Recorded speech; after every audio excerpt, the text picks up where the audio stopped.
Irmãos, abrir em Romanos, capítulo 16, versículo 13. Romanos 16, versículo 13.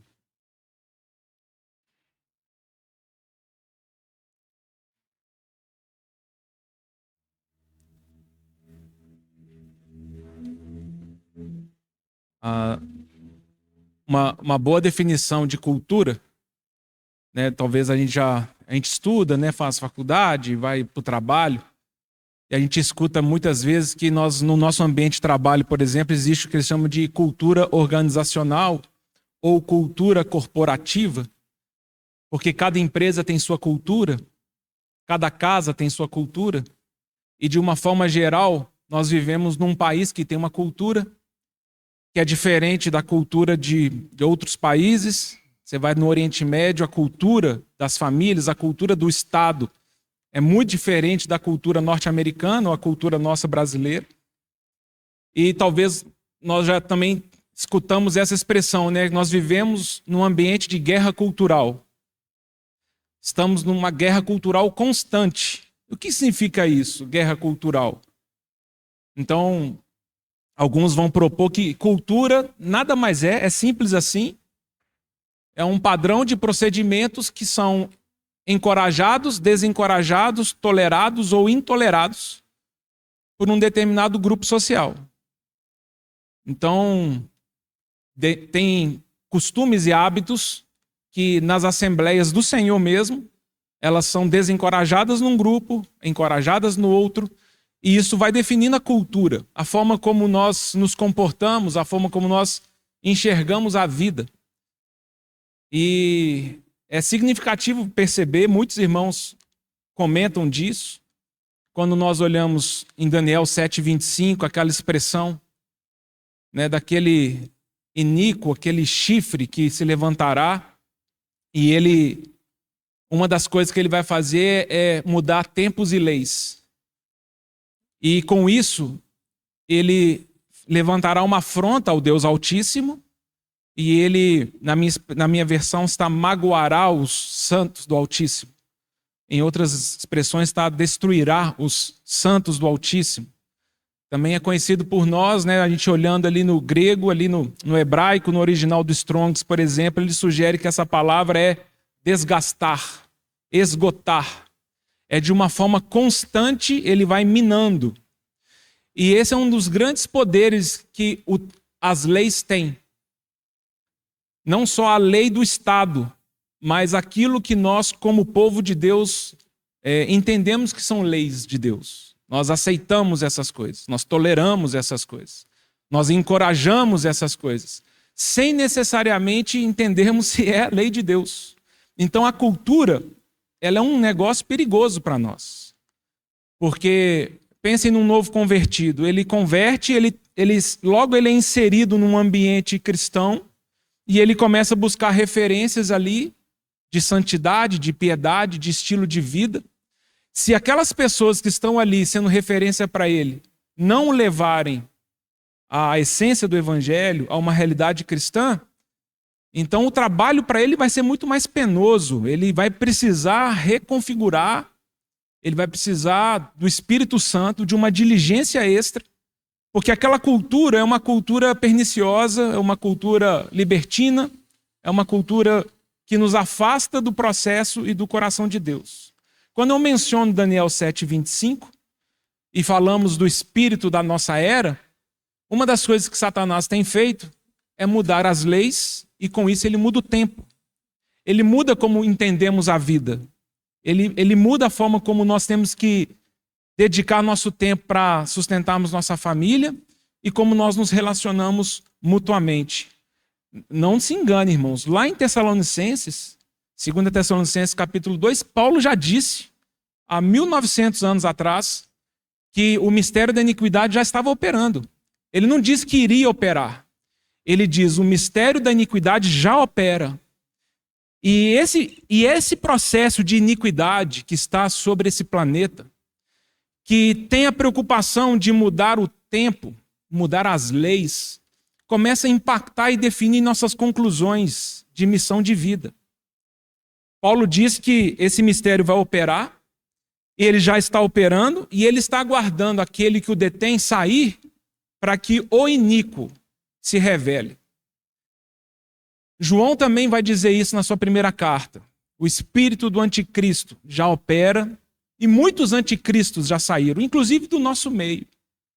E João fala uma coisa que me gera estranheza, em princípio. Porque nós temos, talvez de uma forma, um viés inconsciente de que a popularidade... Obrigado, Gabriel. A popularidade pode ser um sinal de aprovação de Deus. Nós não temos um pouco essa impressão? Que não é possível. Todas essas pessoas andando nessa direção, deve ser do Senhor isso. Mas, com alguma atenção, João vai dizer exatamente o contrário. Ele vai dizer que é fácil perceber o espírito do anticristo. O espírito do anticristo se dá porque o mundo ouve isso. E é exatamente o contrário. O espírito de Cristo é um comando, é uma ordenança, é uma voz que o mundo não pode aceitar. Quem ouve a voz do Senhor é a igreja dele. Então, a lógica que João vai escrever é o seguinte: cuidado. O mundo tem interesse de ouvir algumas coisas, e muitas vezes esse mistério da iniquidade operando, ele vai começar a mudar os tempos, as leis, o comportamento. E como eu falei há pouco tempo na mensagem do o amor sob o ataque, é que o nosso problema é que o Senhor Jesus já profetizou que, como a iniquidade se multiplicará, o amor de quase todos se esfriará. E isso é um ambiente externo que vai nos sufocando, vai mudando nossos valores e nossos conceitos de consagração, de discipulado a Cristo, de vida radical, de posicionamento inegociável com respeito à soberania de Cristo. Essas coisas vão ficando mornas. Elas vão ficando cinzas, elas vão ficando parciais. E isso gera em nós também um esfriamento do amor, de todas as dimensões. Amor a Deus, amor aos irmãos, amor à família, amor ao reino de Deus. Nós vamos nos tornando pessoas muito opacas, né? Muito, como a irmã orou nessa manhã, muito centradas em nós mesmos. Amamos a nós mesmos. Nos últimos dias, os homens serão egoístas. Profecia de Paulo. Então, nós precisamos tomar atenção às mudanças de tempos e leis, porque é uma tentativa maligna de impor, formatar e modelar a forma como nós pensamos a vida. É o apelo de Jeremias em Jeremias 6,16. Quando o Senhor levanta esse profeta, véspera da destruição de Jerusalém,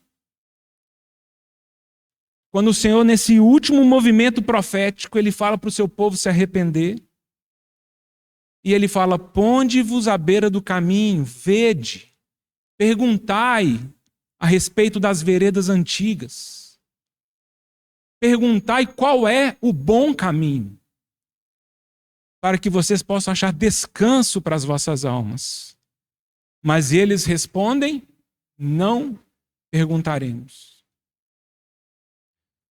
E na continuação do texto, o Senhor vai falar então: ouvi nações, ouvi habitantes da terra, o meu povo colherá o mal, porque eles vão comer do fruto do seu próprio conhecimento, porque eles têm rejeitado a minha palavra e têm se afastado das minhas leis. Então, irmãos, nós como povo de Deus, não olhamos para a legislação brasileira para definir nossos valores. Não olhamos a maioria para definir e termos as nossas conclusões do que é certo diante do Senhor. Não olhamos nem para a cristandade. Não podemos olhar nem para pessoas que nós às vezes reputamos e confiamos. Por favor, não olhem para mim, olhem para as Escrituras. Pergunte ao Espírito Santo qual é o bom caminho. E ali o profeta está falando: vocês precisam voltar para as veredas antigas. Porque Deus não muda os seus conceitos e valores eternos. Nós oscilamos, nós mudamos, nós somos reformatados.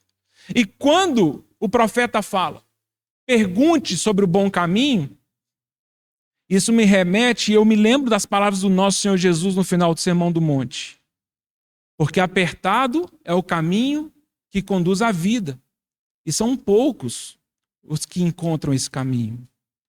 Então, irmãos, o desafio é enorme, porque nós temos todo um sistema maligno contra a vontade de Deus. E esse sistema, de uma forma sorrateira, ele se permeia e ele entra também nas estruturas cristãs do povo de Deus, e nós vamos perdendo as referências da palavra de Deus e da vontade de Deus. Apertado é o caminho que conduz à vida, e são poucos os que acham com ele. Por isso, o conselho de Jeremias, há mais de 2.000 anos atrás, 2.500 anos atrás, ele é válido para nós hoje. Você acorda de manhã e fala: Senhor, qual é o bom caminho? Por que eu estou nessa terra? Para que eu existo? Esse dia que se inicia, eu quero entender do Senhor o propósito de existir.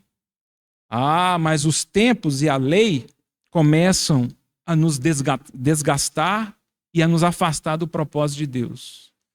E nós então vamos perdendo o mais importante e o motivo de existirmos, que é sermos adoradores e servos de Deus. E a palavra de Deus, ela vai ficando convenientemente interpretada por nós. E quando nós olhamos ao redor, nós temos poucas referências de consagração. Mas nada disso vai nos desculpar diante de Deus, não é verdade? Temos o Espírito Santo dentro de nós, temos a palavra dele. Você vai terceirizar seu fracasso e sua culpa com quem? Lembre-se, irmãos, o errado é errado, mesmo que todos façam o errado. E o certo é certo, mesmo que ninguém faça o certo. Então, a nossa busca, ela tem que ser à luz das Escrituras, para entender qual que é o comportamento, o procedimento encorajado pelo Senhor. Estou falando tudo isso porque eu gostaria de falar com as irmãs nessa manhã. De um texto que sempre tocou meu coração. Está falando com os irmãos, que é um texto que está no meu coração há meses para falar. Eu achava que, pelo encaixe da agenda, eu ia conseguir falar mais ou menos no Dia das Mães, e nós já estamos quase em novembro, e só agora que a escala permitiu. Eu gostaria de pedir para os irmãos paciência, eu gostaria de pedir para as irmãs diligência, que as irmãs considerem isso. Talvez possa soar um choque de muitas formas. O encorajamento ou a palavra que eu gostaria de colocar para as irmãs considerarem. Que as irmãs julguem, vejam diante do Senhor se alguma coisa procede, se existe algum valor aí para a caminhada das irmãs. Eu quero pegar a mãe de Rufo como exemplo aqui na nossa meditação. Então, Romanos 16, 13, Paulo fala: saudai a Rufo, eleito no Senhor, e igualmente saudai a sua mãe, que também tem sido mãe para mim. E 2 Timóteo,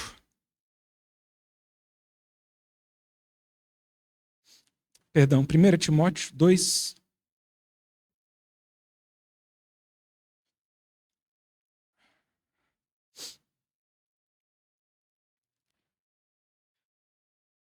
vamos pegar o contexto aqui no versículo 11. A mulher aprende em silêncio com toda a submissão. E não permito que a mulher ensine, nem que exerça autoridade sobre o marido. Esteja, porém, em silêncio. Porque primeiro foi formado Adão e depois foi formado Eva. E Adão não foi iludido, mas a mulher, sendo enganada, caiu em transgressão. Todavia será preservada através de sua missão de mãe, se elas permanecerem em fé e amor e santificação com bom senso. Senhor, nós queremos colocar esse tempo diante de Ti e reconhecer que esse mundo tem, de muitas formas, tem tentado definir quem somos. Nós agradecemos a Ti pela reflexão no Salmo 73 e temos visto que olharmos para esse mundo não convém para nós como Teu povo e como santos do Senhor. Queremos olhar para Ti, Senhor. Queremos amar Tua palavra. Queremos Te perguntar qual é o bom caminho. Queremos regressar para as veredas antigas. Nós não queremos perder o tempo que o Senhor tem nos dado nessa terra, Senhor. Nós não queremos perder em trivialidades, em caminhos de mentira, em caminhos de engano. Senhor, por isso, revela-te a nós.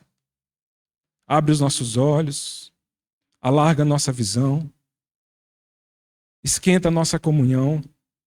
E nós colocamos essa meditação diante de Ti na expectativa de que o Senhor, por meio da obra e do trabalho do Teu Espírito Santo, confirme tudo aquilo que é do Senhor e tudo aquilo que não vem de Ti. O Senhor também nos proteja, nos guarde também de qualquer engano, de qualquer desvio, de qualquer mau entendimento. Nós oramos para que tudo seja para a Tua glória, que tudo venha convergir para o Teu propósito eterno e para que o nosso Senhor Jesus, Ele seja tudo em todos. Por isso oramos para que o Senhor fale aos nossos corações nessa manhã, em nome do Senhor Jesus.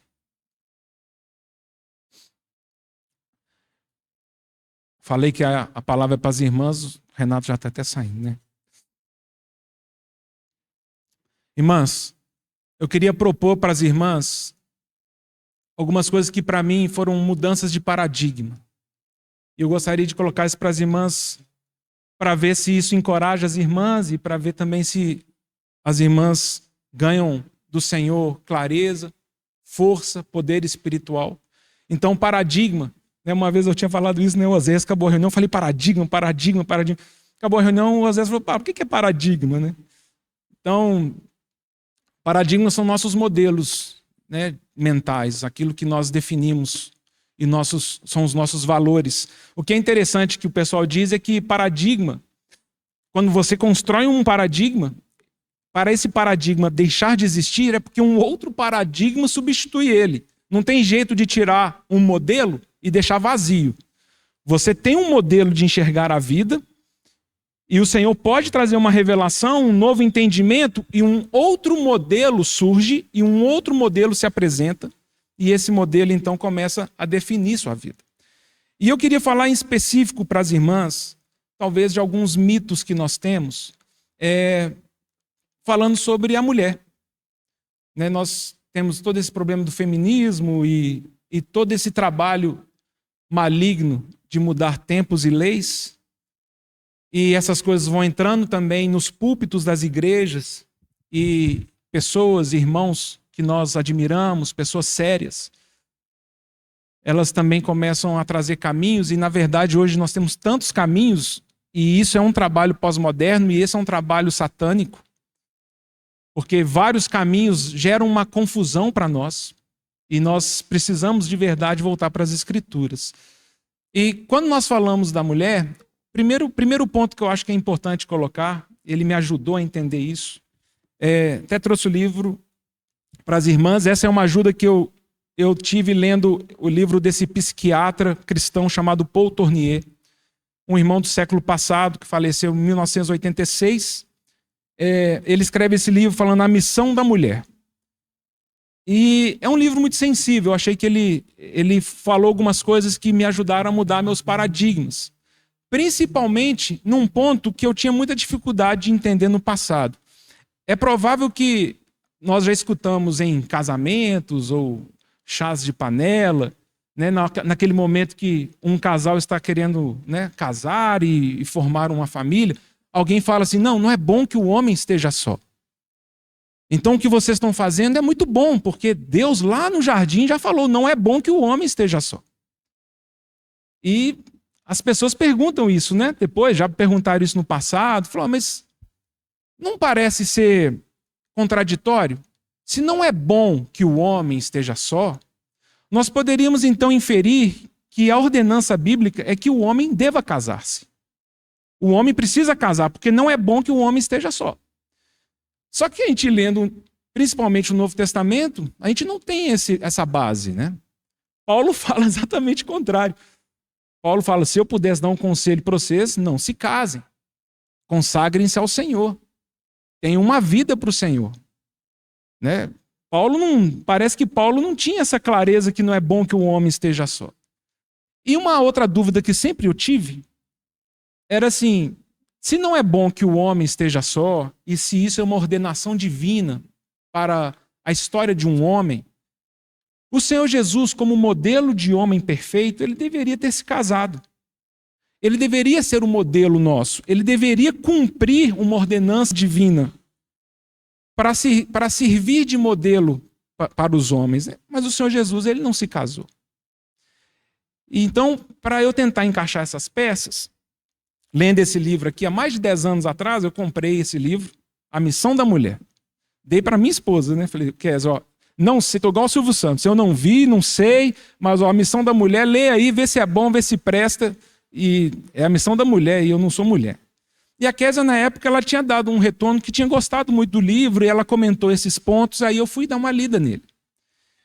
O que esse irmão sugere, e me parece que faz muito sentido, é que quando o Senhor ele cria o homem macho, e a gente vê isso em Gênesis 2, né, na criação, na história da criação, no detalhamento da criação, ele dá uma olhada para Adão, e aí ele vai falar assim, não, se eu colocar só um tipo de ser humano nessa terra, com uma construção emocional, com uma construção de ver a vida, dessa maneira não vai ficar bom para nós, não. Eu vou fazer um outro tipo de ser humano, eu vou fazer uma auxiliar desse homem, e ela será idônea, e ela vai completar o homem. E é nesse caminho que Paul segue. Ele propõe o seguinte, quando o Senhor Deus fala lá na criação, não é bom que o homem esteja só, não está relacionado a um relacionamento sexual, ou um relacionamento de casamento. Está relacionado a uma experiência do ser humano nessa terra, em que o Senhor, e me parece que isso é importante, o Senhor ele cria um outro ser humano com características diferentes do homem. A mulher foi feita por Deus para abordar a vida de uma forma diferente. E o Senhor fala, pronto, eu preciso que a sociedade, que a civilização, que a humanidade viva em harmonia, tendo a contribuição do homem, macho, e tendo a contribuição do homem, fêmea, mulher. Eu farei do homem a sua auxiliadora. Não é bom que um homem ande sozinho. Não é bom que um homem viva sem se relacionar com outro tipo de ser humano que o completa. E é por isso que ele aqui faz essa proposta. E ele vai, né? Ele tem o livro todo para desenvolver essa lógica, que ele vai mostrar que o homem, ele chama de eu isso. A mulher é eu você. O homem, ele é muito orientado a questões lógicas e racionais. A mulher é orientada a questões emocionais e relacionais. É até interessante, né? Porque ele fala, é por isso que se você pega, de uma forma geral, uma criança, um menino de 3, 4, 5 anos, ele vai brincar de carrinho, de trator, engenheiro, né? Ele vai brincar com questões espaciais. E se você pegar uma menina de 4, 5 anos, ela vai brincar de boneca, ela vai brincar de família, né? Ela quer brincar de casinha. E isso não é uma coisa que alguém ensinou. Isso está no DNA do ser humano. Deus fez o ser humano para que exista nas nossas relações um complemento e uma forma de ver a vida diferente. Isso para mim foi uma chave para entender que a mulher ela tem um papel muito importante, ao contrário do que o feminismo e as pessoas, inclusive, que leem a Bíblia achando que Paulo é machista, entendem. E talvez seja um dos trabalhos malignos de Satanás de mudar os tempos e a lei, porque, deixa eu voltar um pouquinho, quando a mulher, né, transgride e o homem se omite e há o pecado estabelecido, o Senhor Deus ali em Gênesis 3, ele vai começar a estabelecer e vai definir alguns princípios ali. Primeiro ele vai, né, ele já fala com a serpente o seu futuro, ele amaldiçoa a serpente, ele determina para o homem que ele terá que trabalhar, né, com o suor do seu rosto, ele vai sustentar, e ele vai viver num mundo hostil à prosperidade, e ele vai dizer para a mulher, o que ele fala para a mulher? Multiplicarei nas suas aflições na gravidez, né? E com dores você dará luz a seus filhos. E o teu desejo será para o teu marido. Ele lhe será seu senhor. Uma pergunta importante para nós é, essa afirmação, ela é um princípio? Ou ela é um achismo? Ela é alguma coisa que o Senhor Deus colocou para demarcar e definir um princípio de relacionamento homem-mulher? Porque me parece que quando nós nos propomos no feminismo a trabalhar direitos iguais entre homens e mulheres, eu particularmente, até onde eu entendo muito pouco disso, irmãos. Porque não é minha prioridade ficar estudando essas coisas. Então eu sei pouco disso. Mas o que me parece que aconteceu muito, Mateus, há algum tempo atrás, trouxe estudos sobre isso para a gente, né? É que é verdade. O homem, no pecado e nas suas deformações estruturais de ser humano, ele oprimiu a mulher. O homem não fez bem para as mulheres. No capítulo 4 de Gênesis, o homem já começou a ter várias mulheres. O homem ele tem uma força física que consegue sobrepujar a mulher. E lá atrás, quando pensamos numa economia e numa cultura que depende da lavoura e da força física para controlar um rebanho, para plantar, os mais fortes têm proeminência. É verdade, o homem, ao longo do tempo, ele foi desvalorizando o papel da mulher. É verdade. Ler com alguma atenção o Velho Testamento, nós vamos descobrir que a lei de Moisés não ajudou as mulheres. O 10º mandamento da lei de Moisés coloca a mulher na mesma lista de jumenta, jumento, burro e servas. Não cobiçarás as coisas que pertencem ao seu próximo. Você não pode cobiçar a jumenta do seu próximo, a serva do seu próximo, o burro do seu próximo. Você não pode cobiçar a mulher do seu próximo, porque ela pertence ao seu próximo. A lei de Moisés tratava a mulher como uma propriedade do homem. Se a gente não conseguir entender isso, nós não entendemos a carta de divórcio, nós não conseguimos entender o dote, o pagamento para se ter uma mulher. E como homens, quanto mais dinheiro tinham, mais mulheres poderiam ter. Porque também no Velho Testamento o adultério era condenado, mas um homem ter várias mulheres não era condenado. Então jamais, irmãos, a igreja usa a lei de Moisés para estabelecer nossa moral. Jamais. Nós podemos aprender muitos princípios, mas a lei de Moisés, e esse não é o suspiro do Senhor, em Mateus 19, por exemplo, sobre o divórcio, sobre o repúdio, quando aqueles mestres da lei falam assim, um homem pode repudiar sua mulher? O que o Senhor Jesus responde? Não era assim no princípio. A carta de divórcio, Moisés deu por causa da dureza do coração do homem, porque também, irmãos, no Velho Testamento, uma mulher não podia pedir divórcio de um homem. Uma mulher não podia dar carta de divórcio para um marido, não. Porque ela era a propriedade do marido, não era o marido que era a propriedade dela, não. Uma mulher não poderia virar para o marido, cansei de você. Toma aqui minha carta de divórcio. Você vai viver de quê, filha? Você não é nada. Por isso também se diz, essa é uma resposta, um contra-argumento de Paulo em Gálatas, que dizem que os judeus tinham uma oração comum no templo. Eles oravam a Deus agradecendo por não terem nascido escravos, nem gentios, nem mulheres. E dizem os estudiosos que essa é a resposta de Paulo quando ele escreve aos Gálatas, assim, que ninguém, somos um em Cristo, não há distinção. Não há distinção entre gregos e gentios, entre judeus e gregos, não há distinção entre escravos e livres, e não há distinção entre homens e mulheres. Agora, e aí nós conhecemos a história, né, como as mulheres não tinham direito de voto, as mulheres não tinham direito à propriedade, as mulheres não... porque o homem não honrou o testemunho de Deus. Agora, lutarmos e estarmos juntos para que as mulheres tenham direitos iguais é diferente de falarmos que as mulheres e os homens têm o mesmo papel.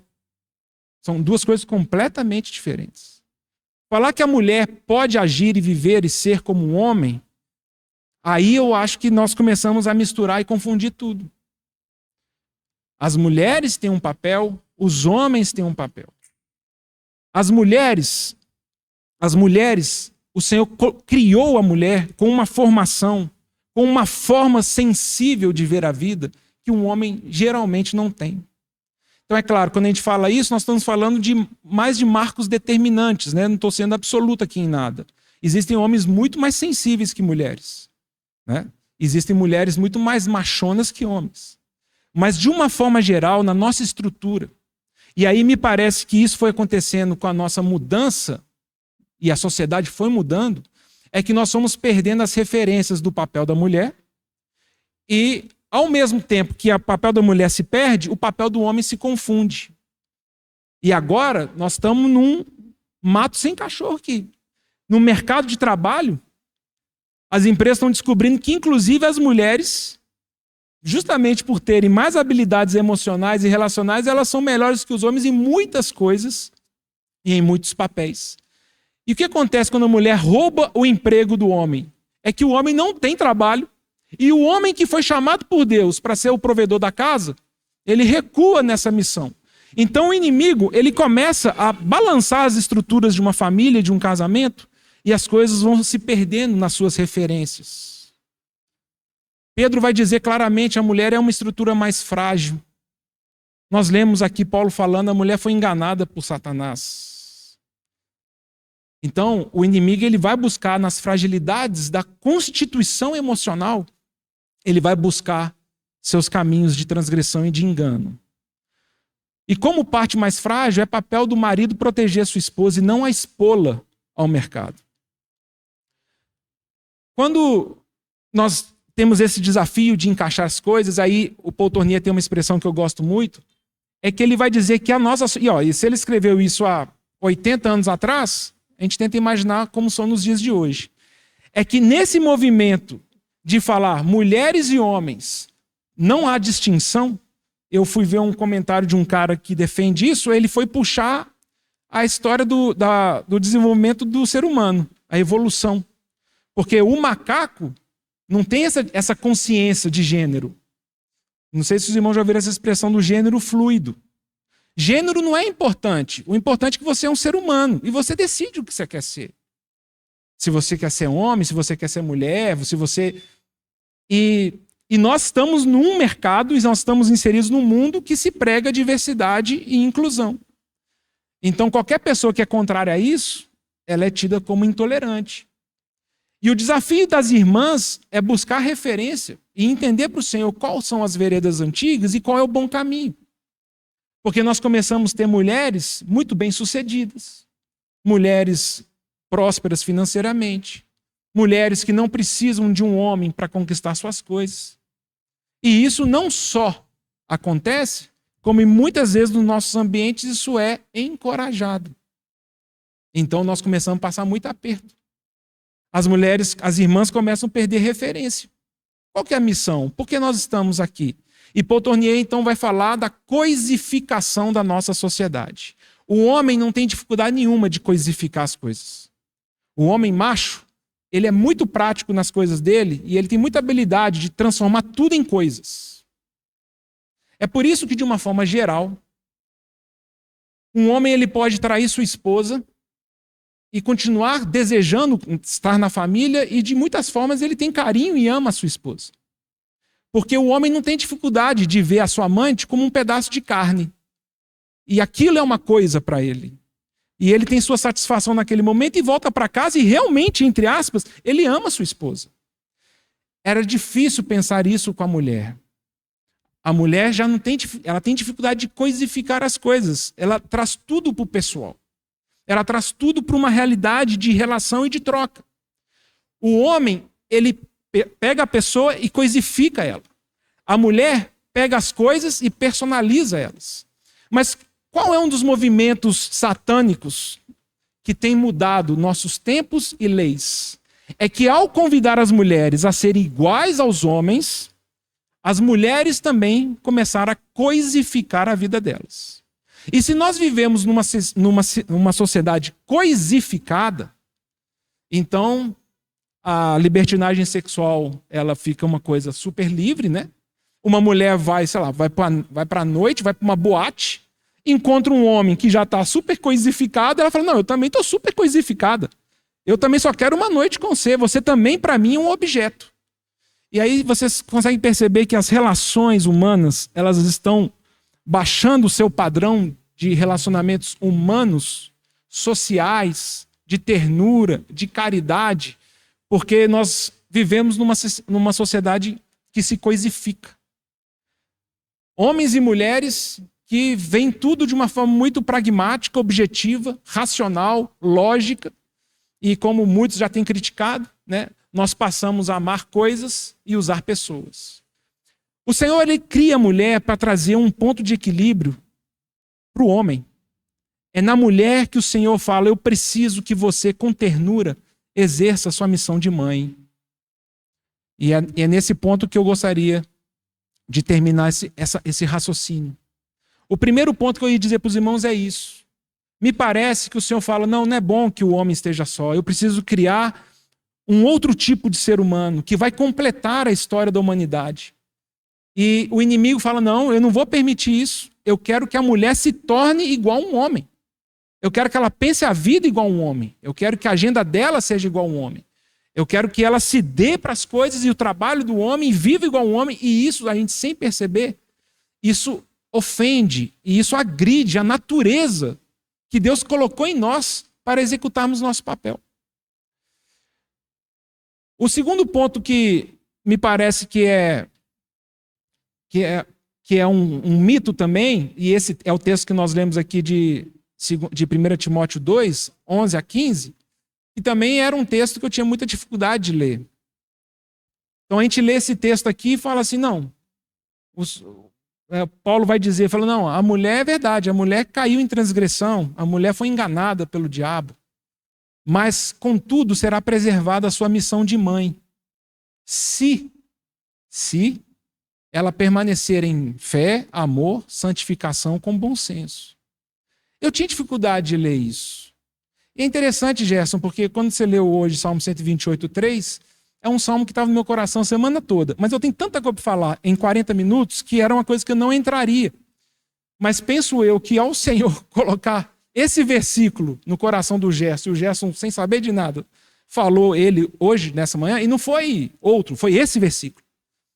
É porque a lógica do Velho Testamento é que uma mulher, como objeto de um homem, a forma que ela tinha de ser preservada e a forma que ela tinha de ser valorizada pelo seu Baal, tradução de marido, senhor, era ser frutífera. Era dar filhos para esse homem. Então não é incomum, irmãos, a gente vê isso no Velho Testamento inteiro, essa noção de que uma mulher abençoada por Deus, ela é frutífera. Ela dá filhos, ela gera filhos. E talvez uma mulher amaldiçoada, ou uma mulher não abençoada por Deus, ela não gerará filhos, ela é infértil. E eu acho que a gente pega esse conceito do Velho Testamento e a gente tenta aplicar aqui no versículo 15 de 1 Timóteo 2. Mas eu não acho que é isso que Paulo está dizendo aqui. Quando Paulo está falando da missão de mãe, ele coloca uma condição, ele vai falar, não, o Senhor, ele tem uma missão para a mulher. Então, o que eu estou tentando dizer para as irmãs, eu creio que o Senhor Deus criou as irmãs, as mulheres, para completarem e não para brigarem com as funções do homem. Uma família que o homem e a mulher brigam para ocupar a mesma função é uma família dividida.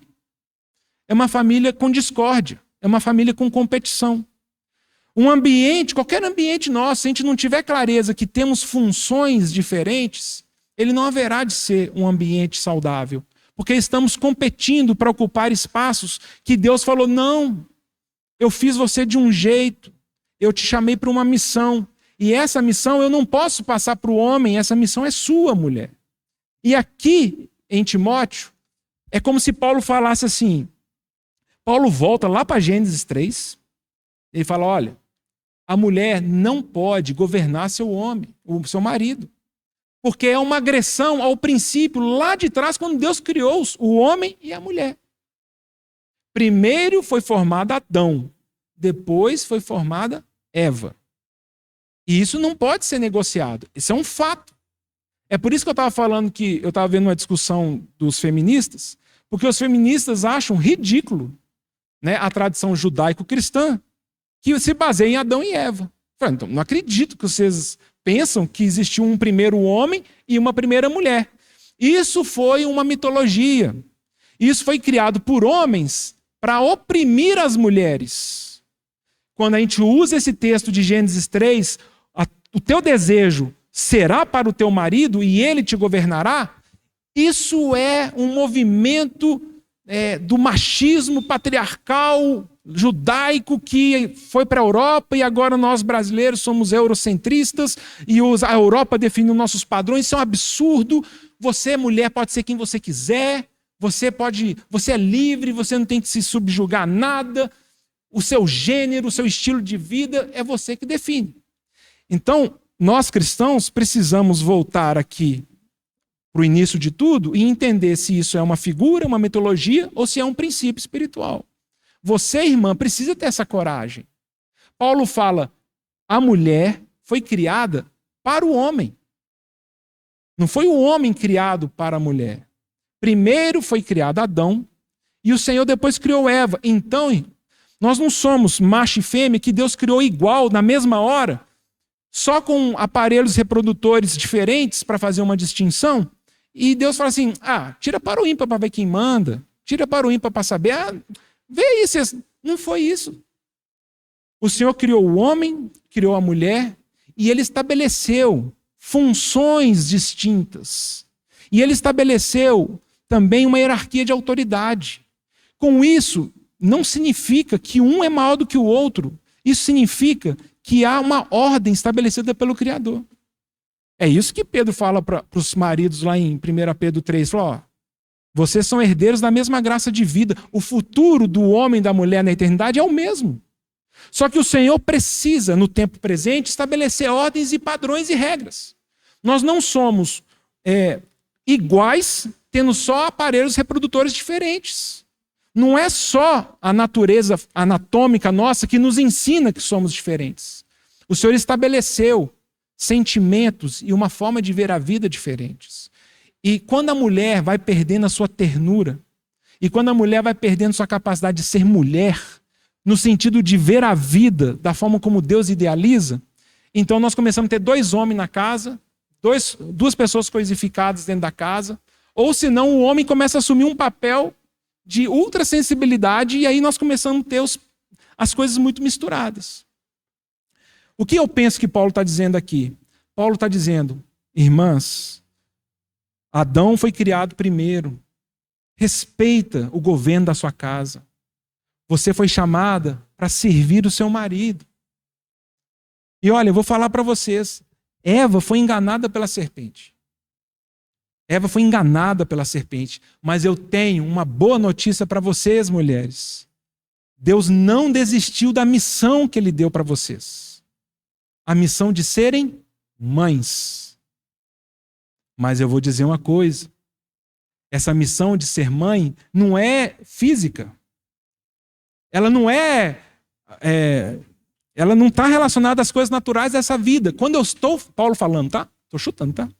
Quando Paulo fala assim, olha, quando eu estou dizendo a missão de mãe, é que se você, mulher, for piedosa, permanecer na fé, na santificação, no amor, e ter uma vida com bom senso, Deus te fará mãe.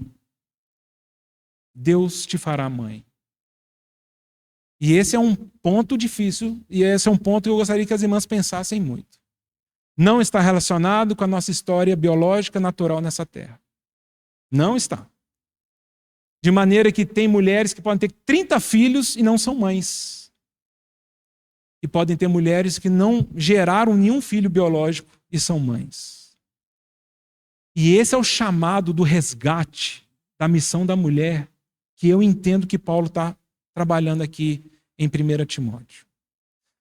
Não tenham dúvida, o Senhor Jesus é aquele que iniciou uma revolução de resgate do valor e da dignidade da mulher, e é o cristianismo, é a igreja que traz esse conceito.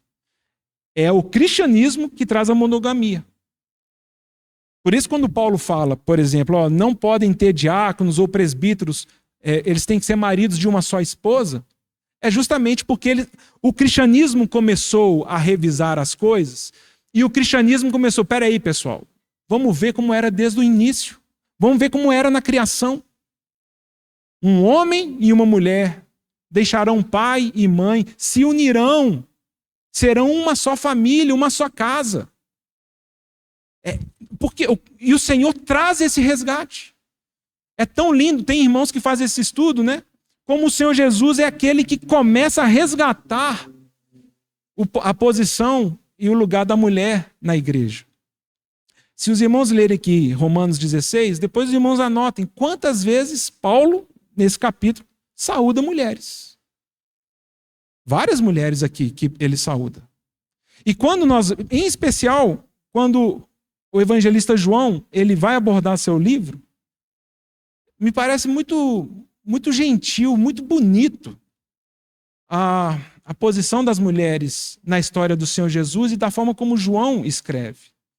Se vocês lembrarem em João 2, né, o primeiro sinal messiânico do nosso Senhor registrado no Evangelho de João, naquele transformação da água do vinho, o gatilho desse sinal, primeiro, então nunca tinha acontecido nenhum antes, é dado pela Maria, mãe do Senhor. É ela que ela chama os serventes daquela festa, lembram do casamento? Ela olha para eles e fala assim, vocês querem um conselho? Fazei tudo o que ele vos disser. Ela sabia. É ela que traz essa instrução para que aquelas pessoas se submetessem ao Senhor. Quando chegamos em João 4, nós temos aquela mulher samaritana, que no livro de João, ela é a primeira missionária da era cristã. É ela que sai para evangelizar e para falar para a aldeia dela que ela havia encontrado o Messias. E é bonito, né, irmãos? Porque a Bíblia fala que ela deixa o cântaro lá na praia. Eu fico pensando, ela tão impressionada, tão impactada com o Senhor Jesus, que ela vai correr para avisar os outros, eu encontrei o Cristo. E ela deve ter pensado assim, não, levar esse cântaro aqui pesado, eu vou demorar para chegar. A Bíblia fala, ela deixa o cântaro no poço, sai correndo, vai para a aldeia. E na continuação do texto fala que muitos da aldeia foram até o Senhor por causa do testemunho dela. E no final, ele fica 2 dias lá, né? No final não é tão bonito isso, irmãos. Essas pessoas falam, agora já não é mais porque ela disse, mas porque nós vimos. Tu és o Cristo. É para uma mulher samaritana ali que o Senhor, ela sai para pregar o evangelho. Poderíamos falar de Marta, Maria. Em João 11:5, João fala claramente, Jesus amava a Marta, a Maria e a Lázaro. Como é que João sabia disso? Que tipo de relação foi de tal maneira que o evangelista fala, não, Marta e Maria não eram pessoas comuns para o Senhor Jesus, ele amava elas. E é destacado isso. Jesus amava a Marta e a Maria. Maria, por falar nisso, as mulheres, por falar nisso, são especialistas em ficar aos pés do Senhor. Né? É Maria que se prostra aos pés do Senhor, é Maria que chora aos pés do Senhor, é Maria que quebra um nardo precioso aos pés do Senhor. É Maria que seca os cabelos do Senhor, seca os pés do Senhor com seus cabelos. Maria de Betânia. É Maria que quando o Senhor chega na sua aldeia, Lázaro morto, né? É interessante, eu fico tentando imaginar o temperamento delas, né? Eu não sei como que você lê isso. Porque Marta vai ao encontro do Senhor, fora da aldeia. O Senhor não entra na aldeia de Betânia, ele fica no lado de fora. Mas ele manda alguém, fala assim, vá lá na casa de Maria, eu quero vê-la. Chegam na casa, Maria está ali. Chegam e falam assim, o mestre quer te ver. A Bíblia fala que ela imediatamente saiu correndo. E o movimento dela foi tão violento que as pessoas que estavam ali para consolá-la pensaram que ela estava indo no túmulo chorar a morte de seu irmão e correram atrás dela. E quando Maria corre para o Senhor, ela se lança aos seus pés. Mestre, se o Senhor estivesse aqui, é uma mulher que é a primeira a ver Jesus Cristo ressuscitado dos mortos. Outra Maria, já não Betânia, Maria Madalena. Aquela a quem o Senhor expulsou 7 demônios. Espíritos que atormentavam uma mulher e demonizavam ela. Demônios, irmãos. Infernizavam essa Maria Madalena. O Senhor é aquele que libertou ela. E é interessante, né? Lendo João 20, a recompensa da mulher e a recompensa da perseverança. Porque João 20 começa com Maria Madalena indo até o túmulo para embalsamar e colocar perfume no Senhor. Ela chega no túmulo e ela já não sabia se alguém poderia estar lá para ajudar a remover a pedra. Ela chega no túmulo. A pedra está removida. Ela olha aquilo e volta correndo para falar para os outros apóstolos, para os discípulos. Alguém levou o corpo do mestre. Pedro e João saem correndo e vão lá ver. E Maria volta com eles. Eles vão, eles veem o túmulo vazio, eles veem ali o pano, e a Bíblia fala que eles voltam para casa. Isso, na minha opinião, é o homem purinho. O homem não é assim? Muito objetivo, muito pragmático. Não tem nada para fazer aqui. Estou vendo, o corpo não está, vamos voltar para casa. Inclusive, no capítulo seguinte vai descobrir que nós vamos voltar a pescar. Porque eu estou achando que as coisas estão dando a zebra aqui. Mas a continuação do texto fala assim, Maria, porém, permaneceu chorando no túmulo.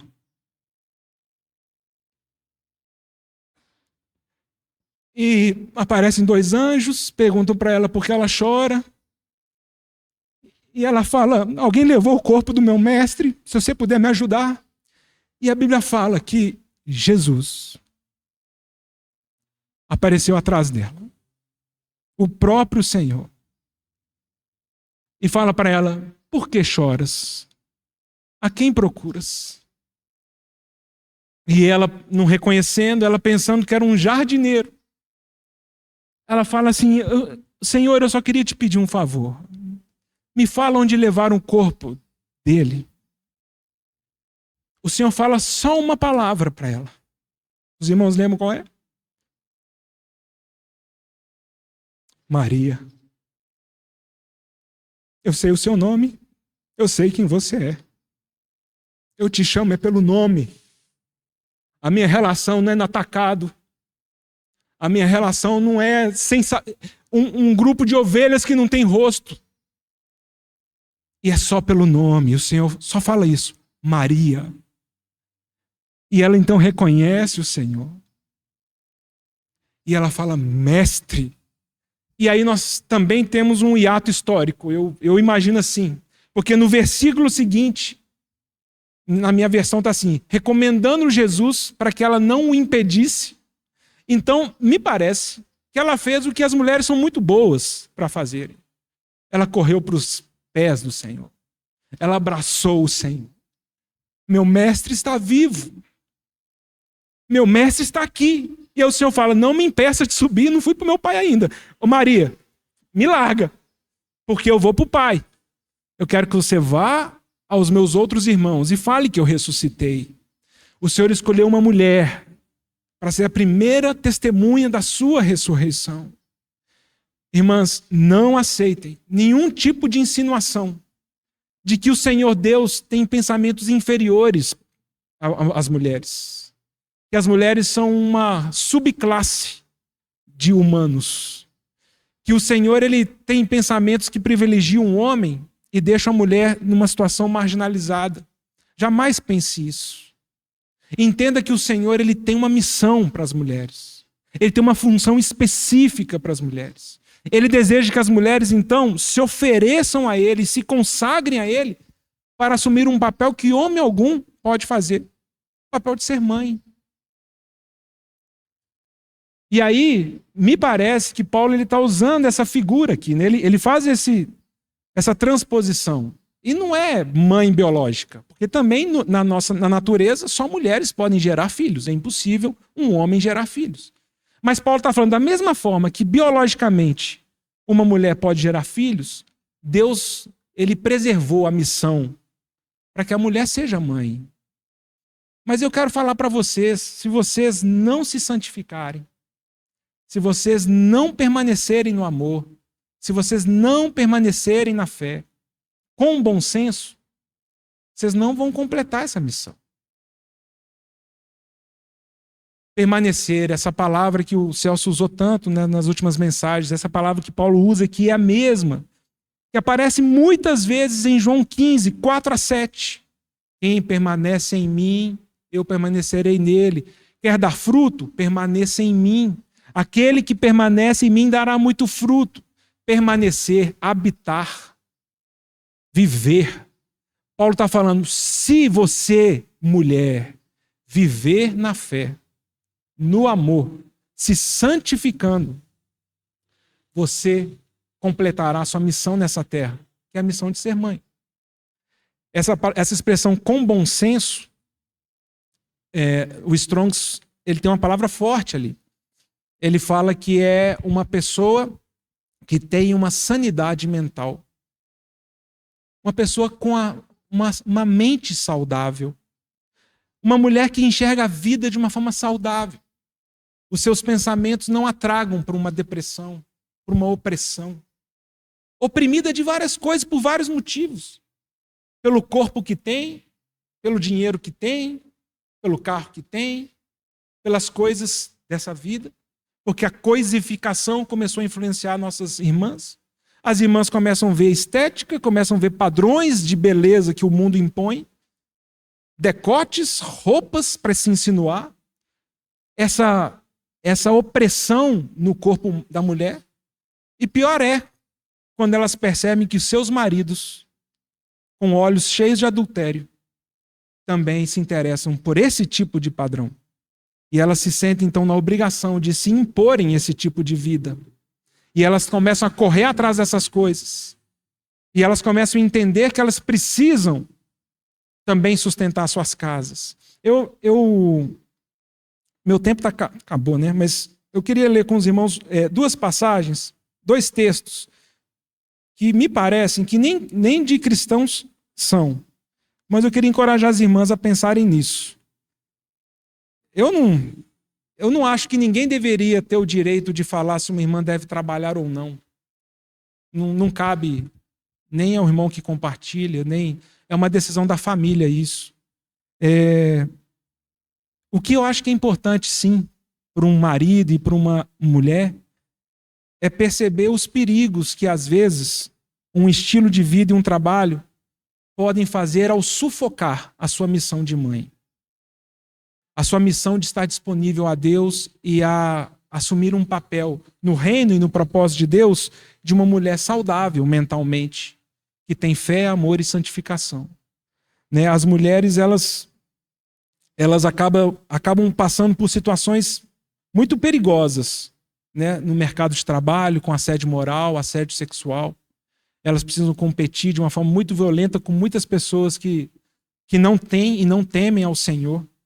E que me parece que vai acontecendo é que a nossa agenda vai se ocupando com tanto trabalho e tantas metas dessa vida que as mulheres vão perdendo a noção das suas principais missões de viver. Me parece que a Bíblia não vai dizer que a missão da mulher é trazer sustento para casa. Ao trazer sustento para casa, não estou dizendo que é pecado. Eu estou dizendo que as irmãs precisam entender qual que é a sua missão. e precisam estar diante do Senhor, não abrindo mão da missão que o Senhor nos deu. Se por um lado o trabalho pode afetar a vida das irmãs, a ociosidade também. Não é isso que Paulo fala em 1 Timóteo 5 com respeito às viúvas? Que algumas viúvas aprenderam a viver ociosas. E elas agora andam de casa em casa, tagarelas e intrigantes. Cuidado, irmãs, com a ociosidade. Cuidado com a ociosidade. Cuidado com uma vida de uma agenda vazia, livre. Esperando viagens e férias e reuniões sociais para fazer sentido na nossa agenda. O que acontece quando as irmãs aprendem a viver ociosas? Elas começam a se corromper. Tagarelas. Falam, não tem nada para fazer, fala dos outros. Intrigantes. E Paulo é muito duro nesse texto. Muito delas seguiram a Satanás. Então, o ponto nosso é que a nossa vida precisa se encher de missão. Cada irmã precisa entender por que está nessa terra e qual que é a missão que Deus deu. Para que, trabalhando fora, trabalhando em casa, trabalhando entre os irmãos, cuidando da família, ela tenha a sua missão de mãe. Essa mulher aqui, eu lembro até que tem muitos anos eu mandei para a Eliane, que a gente leu isso junto. Então isso aqui tem muito tempo, porque ela fala de Orkut. Vou ler rapidinho ela falando aqui. Ela fala assim, já estou voltando, só tenho 37 anos e eu estou fazendo o caminho de volta. Até o ano passado eu ainda estava indo morar no apartamento mais alto, do prédio mais alto, do bairro mais nobre, indo comprar o carro mais caro, o carro do ano, a bolsa de marca, a roupa da moda. Claro que para isso, durante o caminho de ida, eu fazia hora extra, eu fazia serão e fazia dos meus finais de semana eternas segundas-feiras. Até que um dia, o meu filho quase chamou a babá de mãe. Eu acho que esse é um ponto de ruptura. Até o dia que eu terceirizei minha missão de cuidar dos meus filhos para uma outra pessoa. Deus me deu filhos, eu vou trabalhar e vou deixar que outras pessoas cuidem deles. E aí ela fala que percebeu então. E ela falou assim, mas eu estava com quase 40 anos e eu achava que eu ia chegar lá.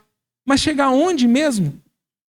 No que ninguém conseguiu me responder, eu imaginei que quando eu chegasse lá, eu ia encontrar uma placa com a palavra fim. Mas antes dela, eu avistei uma outra placa que dizia retorno. E nela eu dei meia volta. Comprei uma casa no campo. É um nome chique de dizer, mas é no meio do mato mesmo. E essa casa é longe do prédio mais alto, do bairro mais chique, do carro mais novo, da hora extra. Mas também é longe da babá, que quase chamava meu filho de mãe. E aí ele começa a falar, e meus pais começaram a visitar, e eu comecei a restaurar minha relação com meu marido. E aí ela encoraja as pessoas, e ela vai dizer, você provavelmente ainda está indo, não é culpa sua, é culpa do comercial que diz, compre um e leve dois. Nós que estamos da banda de cá, esperamos você. Abra mão dessas coisas. E, de novo, é a questão do tempos e leis. É a gente acostumar com uma vida escravizada de trabalho e que sufoca as mulheres na sua missão. E eu queria fazer um outro contraponto. Essa é uma crítica com respeito a filhos. Eu queria também dizer sobre pais. Também um texto muito bonito, antigo, que eu tenho ele há muitos anos, de uma pessoa que fala o seguinte: há uma quebra na história familiar, onde as idades se acumulam e se sobrepõem, e a ordem natural já não tem mais sentido. Sabe quando é? É quando a filha se torna mãe de seu pai. É quando o pai envelhece e começa a trotear como se estivesse dentro de uma névoa. Lento, devagar, impreciso. É quando aquele pai que segurava com força a nossa mão já não tem como se levantar sozinho. É quando aquele pai, outrora firme e intransponível, enfraquece de vez e demora o dobro da respiração para sair do seu lugar. É quando aquele pai que antigamente mandava e ordenava, hoje ele só suspira e geme. É quando aquele pai, antes disposto e trabalhador, fracassa ao tirar sua própria roupa e não se lembrará de tomar seus remédios. E nós, como filhos, não faremos outra coisa senão trocar de papel e aceitar que somos responsáveis por aquela vida, aquela vida que nos gerou, depende da nossa vida para morrer em paz. Toda filha é mãe da morte de seu pai. Ou quem sabe a velhice do pai e da mãe seja curiosamente a nossa última gravidez, nosso último ensinamento, fase para devolver os cuidados que nos foram confiados ao longo de décadas, de retribuir o amor com a amizade da escolta. Feliz é a filha que é mãe de seu pai antes da sua morte, e triste do filho que aparece somente no enterro e não se despede dele dia a dia. Eu fico pensando na necessidade que o Senhor tem de resgatar a nossa história nessa terra, para que a gente não perca os principais valores de ótica. Porque eu posso estar trabalhando, uma mulher pode estar ganhando muito bem, uma empresária muito bem-sucedida. É fácil ela ir pagar a melhor casa de repouso para o seu pai, a melhor casa de repouso para a sua mãe. Mas não é a missão de mãe. A missão de mãe é ser mãe. E eu fiquei pensando nisso, né? Não, se alguém depois lembrar, será que existe entre nós, seres humanos, algum conceito mais nobre, mais profundo, mais altruísta do que amor de mãe? Será que existe? Eu acho que não. Porque quando nós falamos do amor de mãe, nós estamos falando de uma pessoa que se dá sem reserva, uma pessoa que se preocupa com o outro, que cuida do outro, que para de olhar para si e está preocupado com o bem-estar do outro, nutre o outro, protege o outro, guarda o outro. Agora, vocês conseguem perceber que Paulo coloca um si? Porque não é tão simples. Nós assumimos, a mulher assumiu uma posição de mãe, porque vai custar tudo.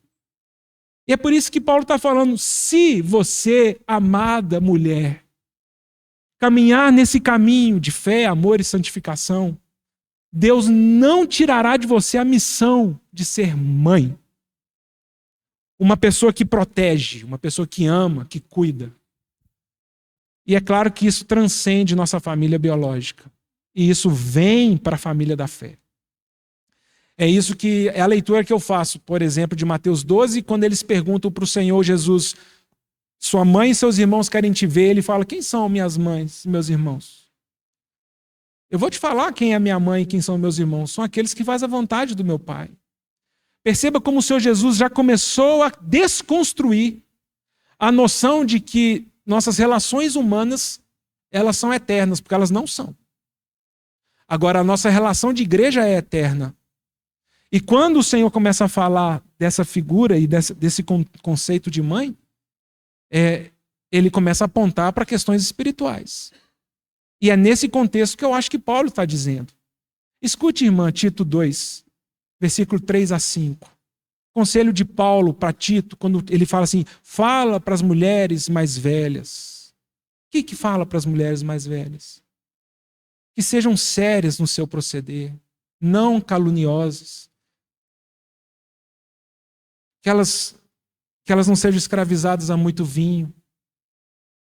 Que elas ensinem as jovens recém-casadas a amarem seus maridos e amarem seus filhos. Que sejam sensatas, honestas, bondosas. Que elas ensinem as mais novas a serem boas donas de casa. Dona de casa? É sério isso, irmão?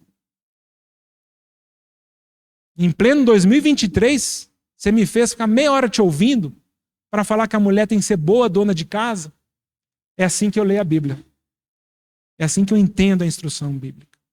Irmã, se você não tem sido boa dona de casa, você tem falhado na sua missão.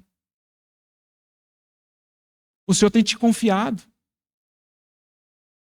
E não é só isso. O Senhor fala assim, irmãs, mulheres mais velhas, é papel seus amarem as mais novas, se preocuparem com elas, fazer a listinha. Quem são as irmãs que acabaram de casar? Eu quero estar junto. Eu quero te ensinar a ser boa dona de casa. Eu quero te falar que você precisa amar seu marido. Eu preciso te falar que você precisa amar seus filhos. Eu preciso dizer para você se submeter ao seu marido, que é a continuação do texto. E como que Paulo termina esse versículo 5? Para que a palavra de Deus não seja difamada. A difamação da palavra de Deus não está na roupa que nós usamos, na beleza estética, nos nossos ajuntamentos.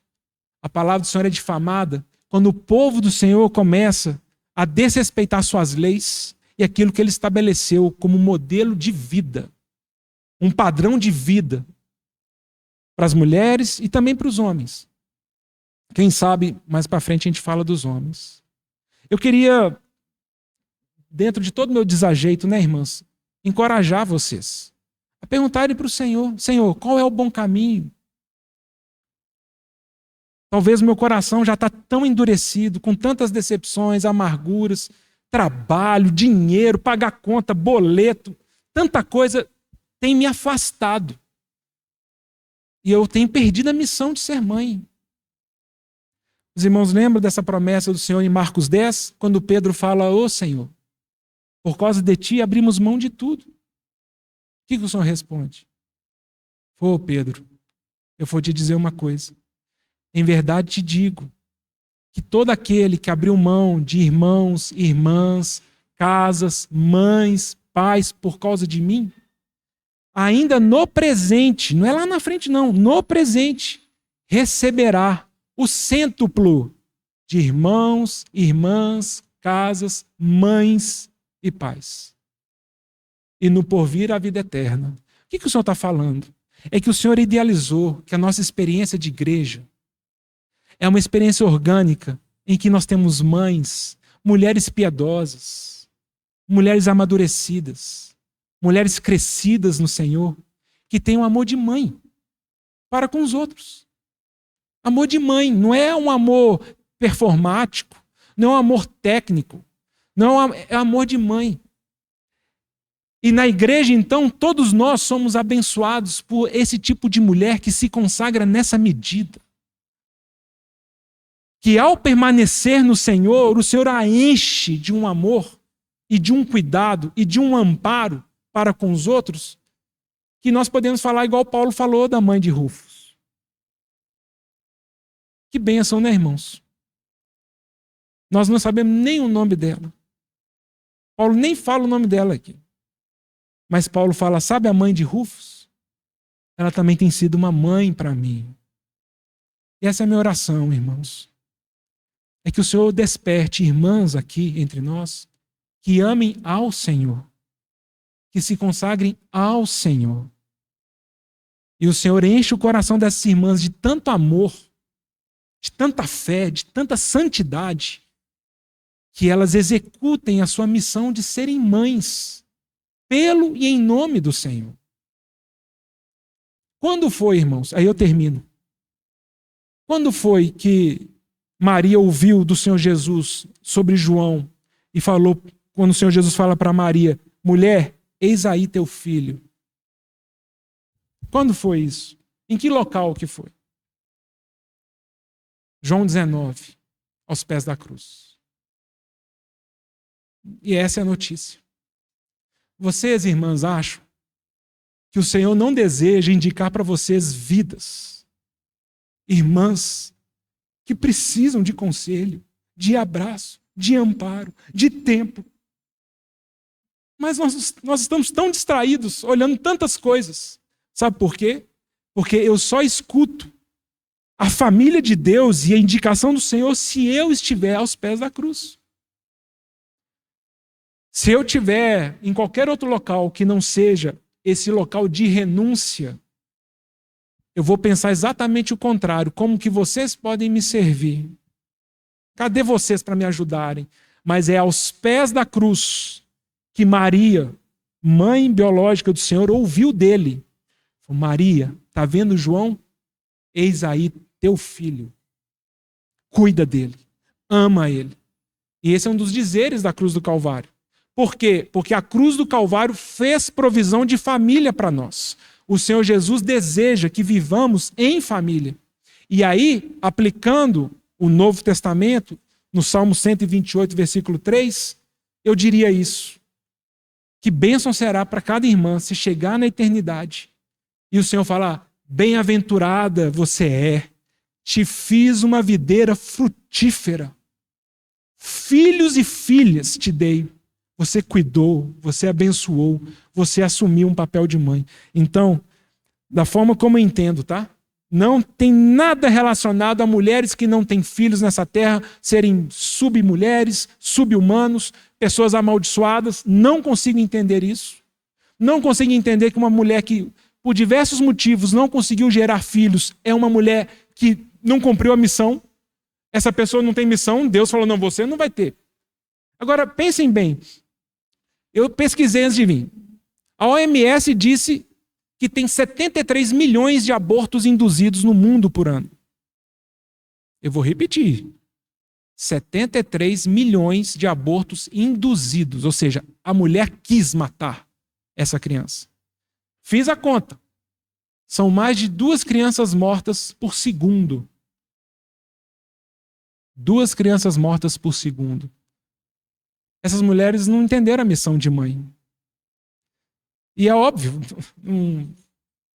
uma mulher grávida, não, você andou em fé, santidade e amor, por isso que você está grávida. Faz sentido isso?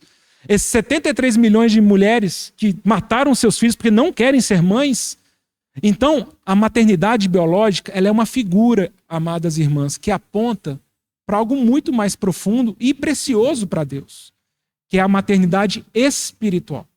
E é essa que eu encorajo as irmãs, porque nenhuma de vocês pode escapar disso. Se vocês amam ao Senhor, Ele quer gerar em vocês essa maturidade de existir, de tal maneira que vocês cumpram essa missão de serem mães. Umas vão ser de 1, outra vai ser de 3, outra vai ser de 30. Não está na nossa mão quantos. O que está na nossa mão é a consagração, irmãs. O Senhor fala ao nosso coração que a gente não aceite o espírito da nossa era e como as pessoas entendem o que é ser mulher como nossa referência. Que a definição de o que é ser mulher para nós seja aquilo que as Escrituras nos afirmam. Né? Que o Senhor nos abençoe.